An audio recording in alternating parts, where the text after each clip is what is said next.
I began to notice that the things I was receiving as gifts weren't things that I needed. They were better versions of things that I already had, with which there was nothing wrong, or they were similar to things that I already had. Another handbag, another necklace, another pair of shoes. I justified keeping this stuff by telling myself that even if it wasn't useful now, it could be in the future. I'd confused liking something with a reason to buy it or to keep it. I had a wardrobe full of clothes I didn't wear, which made me feel guilty every time I looked at them.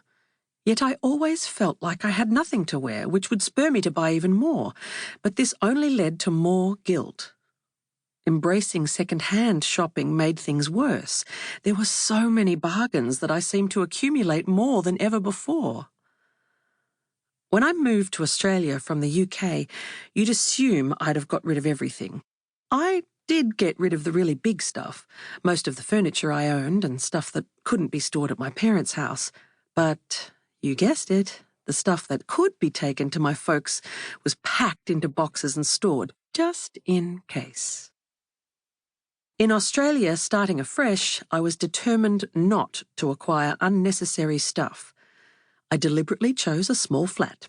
Yet, as the months passed, my home filled up with stuff I needed, along with stuff I thought I needed, and stuff I simply liked the look of. I started to notice my home was feeling squishy. Should I move to a bigger place? It was a turning point.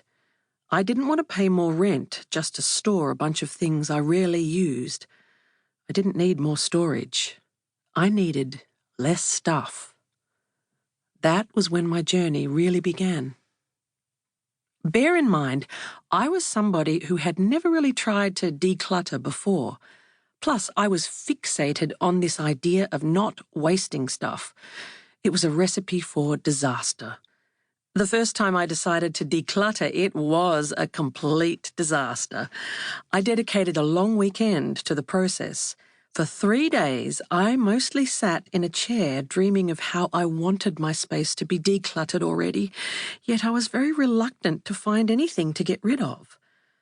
I thought I was willing, but when it came down to it, I needed it all.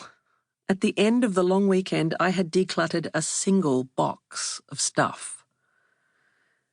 Despite this failure, I was determined to keep going. I could see the benefits that came with a life with less stuff, and that's what kept me motivated to continue trying. I came across the concept of minimalism, the practice of intentionally living with less and letting go of the excess.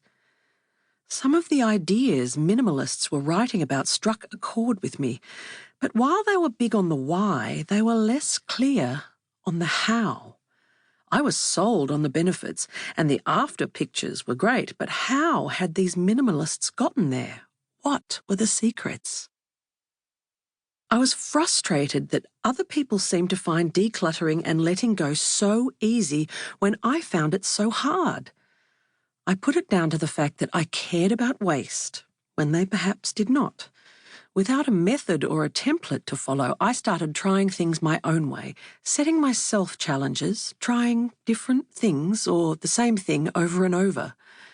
I started to notice patterns and to understand why I was resisting. Then I had an epiphany, a realization that decluttering and caring about waste actually go hand in hand. Decluttering doesn't have to be about wasting stuff. It's about identifying stuff that we own that is going to waste because we don't use it or don't like it or don't need it, and finding a better place for it, a place where it will actually be used. Decluttering does not have to mean landfill. We can find new homes for our things or places where the resources can be used again. Actually, it's an important part of the process. Decluttering can be the opposite of waste. Once I changed my perspective, I began to make real progress. The start may have been shaky and slow, but once I really understood what I was resisting and allowed myself time, the results came much more quickly. I learned to turn the guilt around. Getting rid of things I didn't use or need wasn't a reason to feel guilty. Keeping them was.